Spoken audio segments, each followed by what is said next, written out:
Colin Kaepernick is back in the news. If you didn't hear, he tried out for the Oakland Raiders recently. We're going to go ahead and break down something some former NFL players have been saying about him. And does Colin Kaepernick, Colin, I'm not even calling him by the right name. Does Colin Kaepernick deserve a chance to get back in the NFL? This is CT. I'm here with CJ, and we are the Tryhards.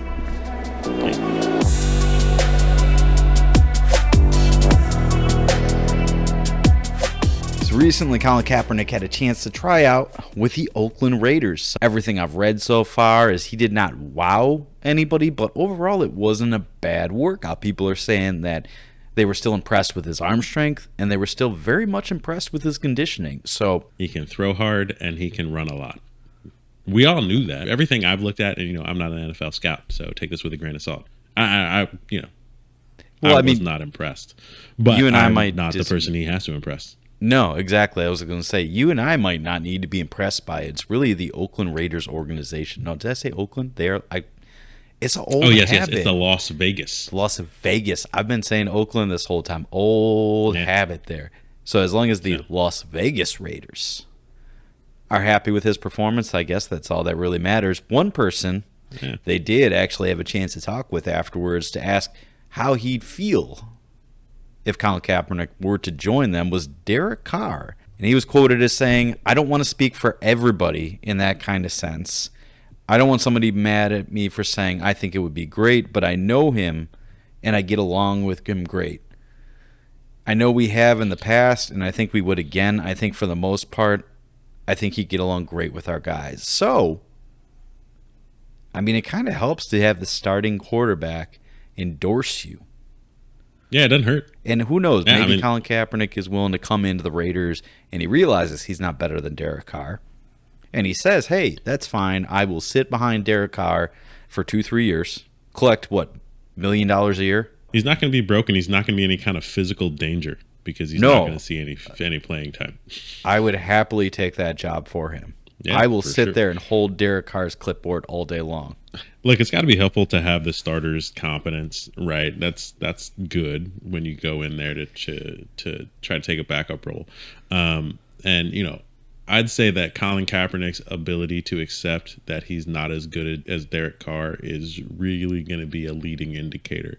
Because what you don't need is the delusional dude from 2017 who thinks he deserves $20 million on a starting deal to show up to training camp, because that's not going to work out for anybody. But if he's a guy who's going to sit on the bench and fill that Brian Hoyer role, then it works. He'll be fine, and he'll get to do his thing. He'll get to make his press calls after the game. He'll be able to play up his value to the culture, but he's just not going to be playing much football. He's going to play as much football as Deshaun Watson. Yeah, well, and you look back at it, honestly, if all the spaces he's going to go to, the Las Vegas Raiders is actually really not a bad spot. They've done a lot of additions for their offense there, so there's some pretty good weapons should he have to come out.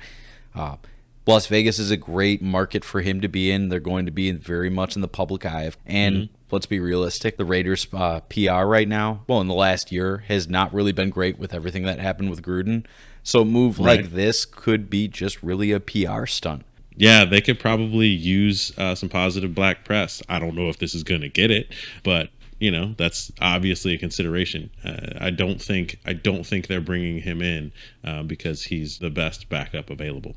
Possibly not the best backup available. I think you really could find better, but at this point, he's not going to go anywhere. He's not going to cause any trouble. He's going to sit back there and just be old reliable. And honestly, he's going to be so desperate to get back into the NFL, he may take a very minimal contract just to get back in. Now, I know we talked about in the past that he had been offered a chance to go play in the XFL, and he turned that down because he wanted $20 million a year. I think if the NFL turns around and says, we're going to sign you as a backup quarterback for $1 million a year, again, it might be more than that. I don't know. Dude's made $50 million in his career. As long as he hasn't been stupid with it. The publicity value of being in the NFL beats $20 million in the XFL. For a guy absolutely. Like that. So absolutely. I understand that choice. Not everybody is super thrilled about Colin Kaepernick coming back, our favorite troublemaker. Antonio Brown recently on his Cigar Talk podcast had a few interesting things to say. His exact words Antonio were... Brown, who is the bravest among us. I mean, you and I will disagree. He did not play through that toe injury. He had to take care of his own physical ankle. And emotional health. Yes, his physical and emotional health was more important than making it through a game against the Jets. Anyways, on the Cigar Talk podcast, he came out and said that the NFL gave him money, referencing Kaepernick, and they gave him the commercial, "We don't feel sorry for you. You took the deal. He don't want to play, man. He was trash." He's also gone out and questioned kind of what has Kaepernick done in the public eye as far as the community. Some players have agreed. Some players have not. Michael Thomas from the Saints was one of them that also agreed with said statement. Adam Packman-Jones had kind of an interesting take on it. He believes that Kaepernick could actually come back and play in the NFL, but as far as the community part, he thinks Antonio Brown is spot on. So the biggest thing that I can say is I have not seen or heard anything about Colin Kaepernick's contribution to the community, about his charitable endeavors. I haven't heard him do anything but bitch about how the NFL is modern day slavery. It's not like we don't have people who are doing these things in the NFL right now, right? Mm-hmm. You know, we have talked about Malcolm Jenkins and the fact that he took on the same protest as Kaepernick, took on the same issues as Kaepernick, but instead of whining, he got together with the NFL leadership and with the owners and put together a group of athletes across sports to actually make an impact. And he didn't do it for a week, and he didn't do it for a season. He was writing for the Philadelphia Citizen, talking about criminal justice and social justice and trying to make a difference in his community. And, you know, to see other players calling Kaepernick out for the lack of impact that he has had in spite of his enormous platform, it makes me feel good about the awareness that players have about the world that we're all living in and what's going on amongst them. Yeah, you and I have talked specifically multiple times here about Malcolm Jenkins. We are big fans. And I'm sure CJ here is in 100% agreement with me. For sure. And I have been ever since, you know, it's been an obvious difference between the two of them since, you know, 2016, 2017, when this all got started. Jenkins took up the protest right away and, you know, did not get blackballed because Kaepernick didn't get blackballed because of the protest. He got blackballed because he was a giant liability to any kind of organization that wants to make money by selling tickets to things. He alienated an enormous part of his audience. And that's why nobody wanted him on their team. Now, he's not nearly as polarizing now, which I think is the reason why teams are willing to give him a look. So, yeah, maybe it works out this time. Exactly. And well, like I said, we might not be the biggest Colin Kaepernick fans here. We do need to address the fact that his foundation actually has done stuff, which is kind of where I think that Antonio Brown might be a little bit off in that aspect. One thing he has done, the Know Your Rights camp has donated more than $1.75 million in recent weeks to aid Black and Brown communities to assist with COVID relief. Another big thing they did is they were focusing on communities of color that have been impacted by COVID-19. The charity earmarked $800,000 in grants to 13 groups that were affected by the pandemic. And kind of one of the things I really liked, and I know you and I have kind of talked about this, is outside of the COVID-19 relief, just so we know that he has done other things, his charity set up funds that will help pay legal defenses for those arrested in the protests following the killing of George Floyd.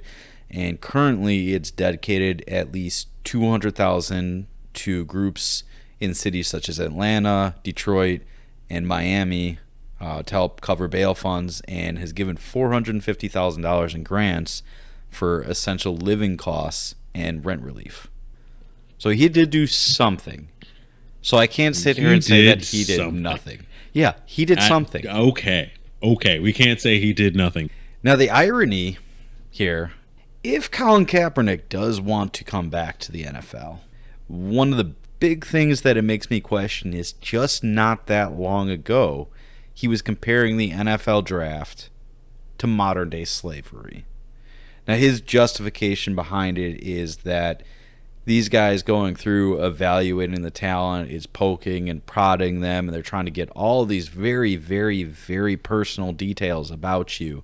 Clay Travis is a columnist who went ahead and said that realistically, if you're looking at this, and I'm paraphrasing this a little bit, if you're looking at this, these teams are looking to invest tens and millions of dollars in you. Well, and I mean, the other thing is that every one of these people volunteered to be, quote, poked and prodded, but mainly they interview you, they ask questions, they go over your game tape, they talk to your previous coaches. It's like a FBI, clearance investigation. They just want to know. They want to know who you are, because there have been a lot of players that they invested several $1,000,000 in who flamed out with what would have been obvious drug or mental or family or personal problems. I think the thing that Travis points out that's really important here is that, he has gone from 6 months, a year ago, to absolutely trashing the NFL process, to basically begging for a chance to just get in uniform, to just get invited to training camp. And Travis is asking, did he run out of money? Like, what's going on? And I think that's honestly possible. A lot of people, they get into the league in their early 20s, you can blow through $30 million really fast if you're not careful. And so you come into the league and you spend 5 years expecting to be bringing down $10 million every year, and then suddenly you're out and you get a $1 million contract from Nike, and now you got to live on what you saved from before. Maybe you didn't save anything.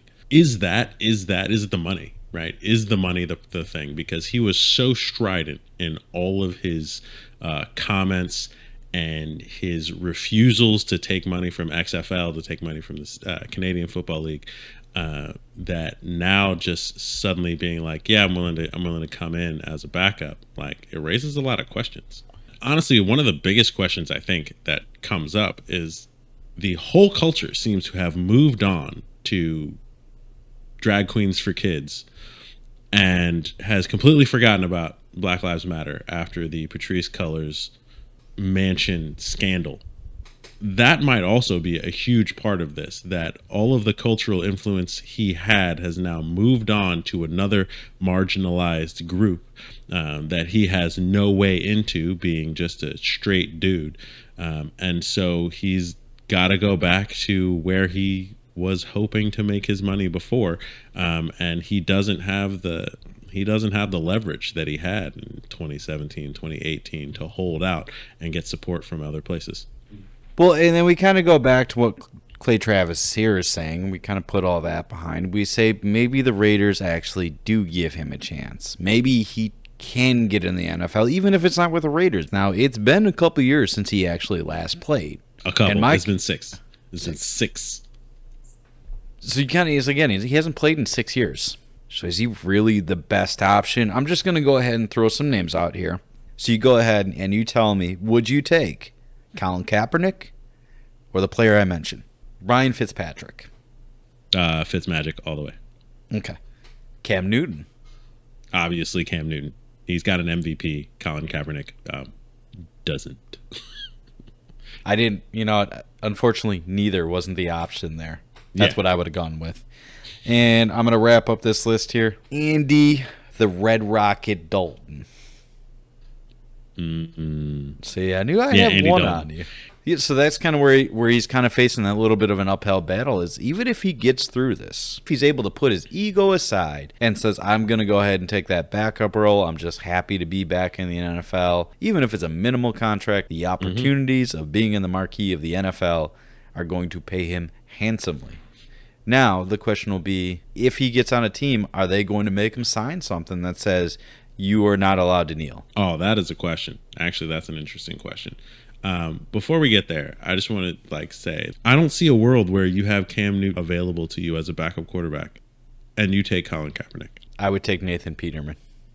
Look, if Kaepernick's willing to sign for $750,000, right? Cam Newton's not going to sign for low money. But if Kaepernick's willing to sign for basically nothing, for a veteran minimum, then I guess I can see that. But with other names that are on the board, I don't see him getting a job after being out of the league 6 years and being old. He's old. He's at retirement age. Oh, not at all. At 34, no. He's Tom 34 Brady and 200.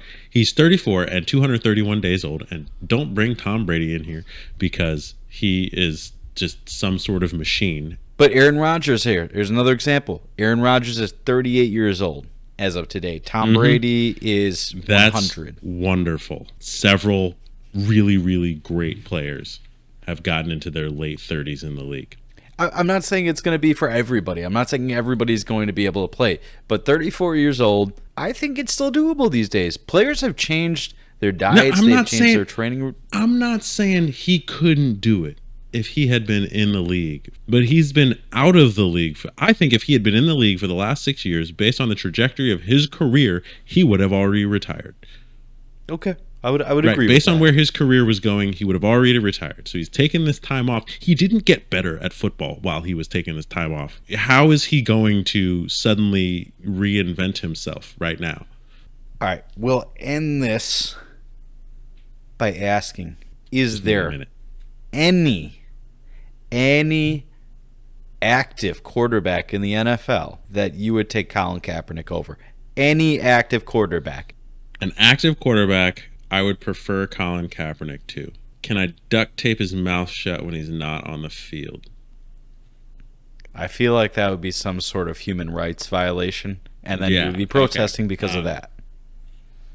If Kaepernick would legitimately sign as part of his contract that he would make no public statements without authorization from the team, I would sign him over Peterman, over Mason Rudolph. Is Tyrod Taylor still doing stuff? Tyrod Taylor's still doing some stuff. I'd take him over Tyrod Taylor. Ooh, I don't. I would not. Yeah, I feel like that's my list. I feel like Joshua Dobbs. Really, I'd take him over every Steeler except for Trubisky and Kenny Pickett. So let's throw that out there. And Brian Hoyer. Take him over Brian Hoyer. It cannot be Mitchie T. Mitchie T would get the start over him. On that note, should he return, there are players that you would take him over. Yes. Only time But I do want to point tell. out that 2 of those players were on the Steelers, where even then he'd be number 3 and probably wouldn't dress for games. Hey, if you could make $1 million sitting on the bench, you could still make $1 million. Actually, no. He's got 6 years experience. He'd be paid $1.035 million. Just over the line. Still $1 million. With the $50,000 fine I'd have to level at him the first time he made a public statement, because you know he would, he'd be making under $1 million.